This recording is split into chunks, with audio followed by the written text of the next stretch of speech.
prosecutors. Besides, nakafile na yung kaso against the general. We need you to testify on the case. So, sabi ko, sige. So, pumayag na naman ako, napauto na naman ako. From 2007 to 2009, I was appearing as a state witness on the case on my private capacity. Ito nga po yung kinekwento ko kanina, parati akong dinidemonyo ng lawyer ni Garcia na, bakit nagpapagamit ka? Pumapayag ka na naggagastos ka pa ng personal mong pera para lang mag-attend ng hearing. Pwede ka naman nilang bayaran. Sabi ko sa kanya, sige, willing akong bayaran, basta ba i-charge sa inyo pag natalo kayo? O, di ba?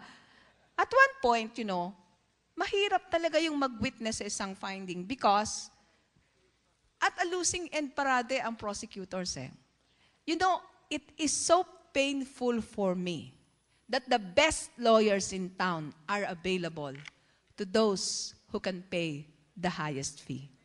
Unfortunately, and I say unfortunately, those who can pay the highest fee are the corrupt officers of the land. Kaya masakit na masakit sa kalooban ko. I have nothing against lawyers. Believe me, I wanted to be one. But it pained me a lot seeing the best lawyers in town defending the corrupt people of this government.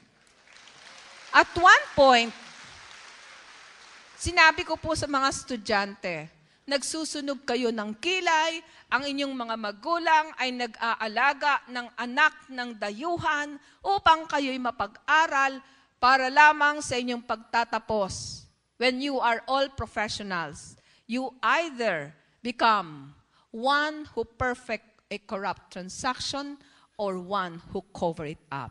It is indeed very saddening that in every corrupt transaction, there is a professional who either perfect it or cover it up. So sabi ko, ganun ba yun? Pinaghirapan natin maging inhinyero, pinaghirapan natin maging abogado upang ipagtanggol lamang ang isang magnanakaw. But of course, we'll always say, well, of course, there's always the presumption of innocence. Come on. If this person who is jobless has 300 million, who can say that he is still innocent? Right? But let me just set it aside. So ano po nangyari? Uma-attend po ako ng hearing. At one point, ito pong lawyer niya, natatawa ako, talaga hong marunong at talaga namang matalino. Pero ako ang akin talagang sigurong pagiging salbahe. Gusto ko po yung nang-aandira Gusto ko yung pag matalino ay inaasar ko para makita ko kung matalino nga. So during that hearing, sabi niya, Madam Witness, on page 25 of the stenographic transcript note, you mentioned something like, the report suffered from the limitation of, I cut him off. I said, I cannot recall having said so, sir. Sabi niya, are you the team leader of the case? Yes, sir. Did you personally write the report? Yes, sir. How is it that you cannot recall doing so? I said, Your Honor, may I request for the presentation of the stenographic transcript of notes so I can check. So it was presented. Can I refer to page 25? And when I look at it, I was shocked. Nothing was there. Nothing was written there to the effect of, But then I was emotional, and I told the presiding judge, Your Honor, the lawyer is lying. And he was really very mad, and he said, can that be stricken out of records? The witness should be reminded that she is just a witness here, and I am the lawyer. So ganyan parate, But it was also most hurting that during those most difficult times of the hearing, it is just me and my husband. No private lawyers, no civil society, no representative from the church, except on the latest portion, when talagang nag-ingay na ako, when there are two sisters and sometimes a priest. So it is then very, very painful that when we hear something about corruption in government, we are most willing to point our finger, yes, this government is corrupt. But when during the times that we need you, you are not there to provide the help to us. So it is very painful on my part. The general is there. He has security around him. He even have a secretary who can bring the mineral water whenever he wants to drink. Samantalang ako, magkatabi lang kami ng husband ko and then I will always ask him, doon ka sa likod, baka maulila ang anak natin pag minalas-malas tayo. It was very, very painful experience for me and my husband. At one point, I think the biggest challenge was, the general approached me and he said, "You are lying. There will be a reckoning day for you." Nakita niyo yung itsura niya, di ba? Parang McDonald's ang kilay, di ba?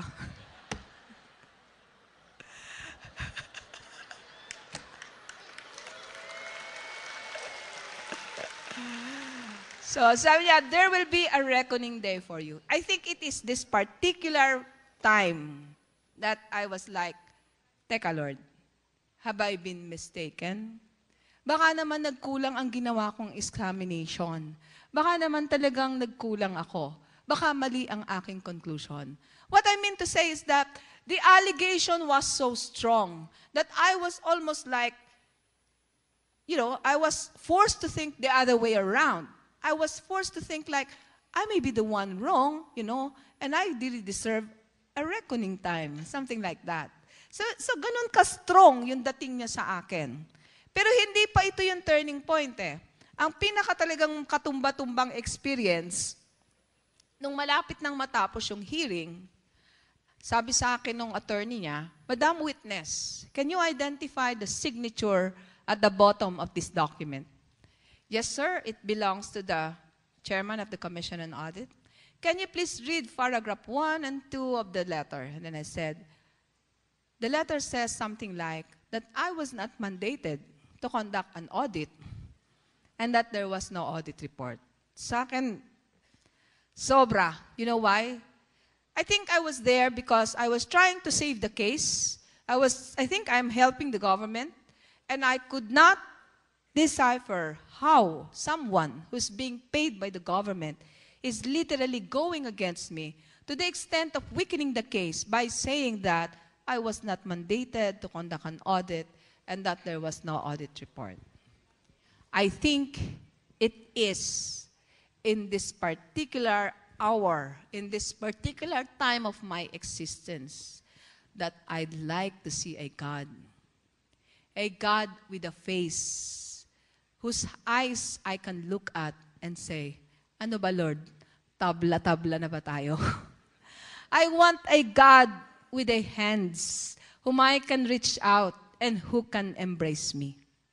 I want a God with a body whom I can embrace because I felt I was so alone. And at the deepest core of my heart, I want to see my God coming down from heaven with a slashing sword and killing all of my enemies. Kasi it is at this particular point na parang sabi ko, "Panginoon, tulungan mo naman ako, magpakita ka naman sa akin. Ano bang gusto mo habang buhay akong kangkungin ng mga kaaway ko?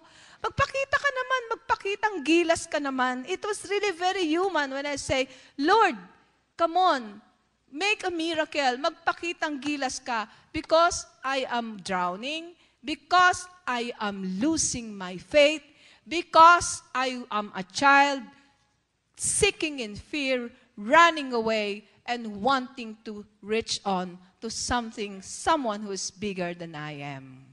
And God came into my rescue. I received several text messages coming from the different bishops. And I said, "Aba, high-tech na si Lord. Marunong, in-invade na niya ang virtual world." O, diba? O.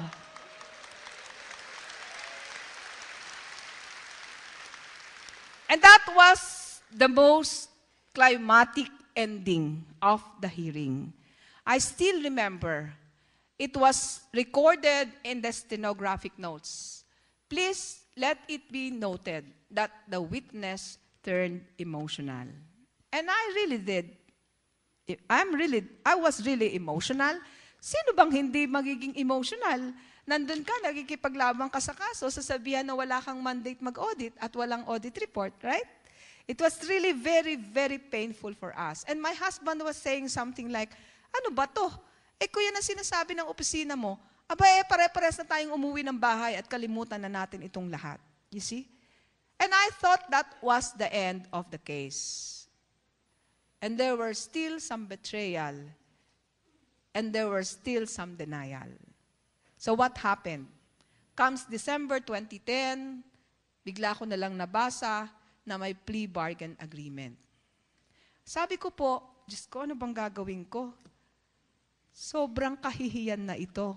I remember when I was given the opportunity to be interviewed by Matthew Van Dyke, the head of the arresting officers of the Sons of the General, who was accosted in the U.S. port because they illegally bring in cash to the United States. Ang sabi po ni Matthew Van Dyke, while I was doing the interview with the wife of the general, I felt like there is something wrong. But I could not pinpoint what is it. I know na hindi naman lang minsan may nag-attempt na mag-smuggle ng cash. This is not something like, it's unusual. And then I realized, what I found so unusual is that you Filipinos love to brag the fact that you are stealing funds from your government. Ano naman ang pakiramdam ko noon? Di parang wala akong ulo. Na para ba sinasabi, bakit kayo mga Pinoy, pinagmamalaki nyo pa na naiisahan nyo ang gobyerno? Naku, hindi ako nakabayad ng tax. Alam mo, nakaligtas ako. Dapat 100,000 babayaran ko. 20,000 lang. Di ba? Ang galing.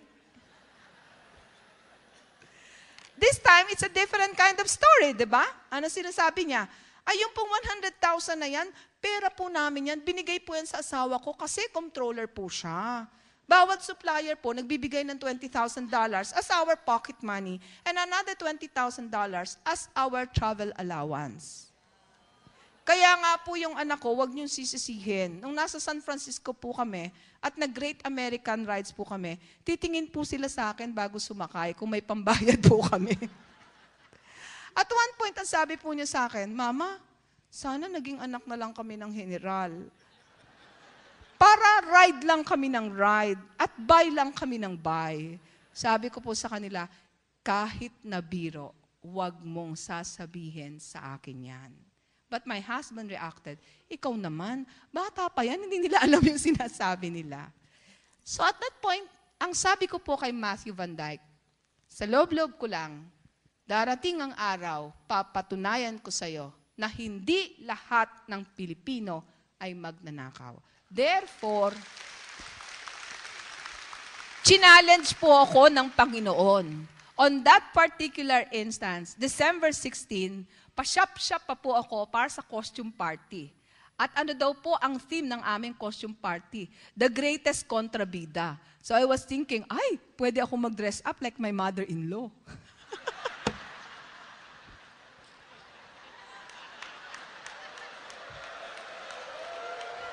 Kaya yung mga mother-in-law dito, magpakabait kayo, ha?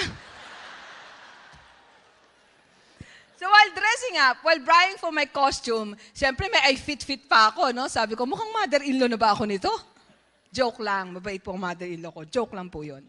So, habang nagdi-dress up ako, I received a call saying something like, you went home na, go home na, kasi you need to keep your children safe. The general is freed. Nakalaya na. So para ho akong namutla, nakalimutan ko ho yung aking party, ano? And then I told myself, anong gagawin ko? What will I do? Ang sabi ko po sa sarili ko, kung meron pong plea bargain ng ombudsman at si General Garcia, ako po ay nakapag-plea bargain din sa aking Diyos. I think this is very, very characteristic of Heidi Mendoza. Hindi ho ako yung taong sumusunod kaagad sa Diyos. Parati ho akong nakikipagtalo.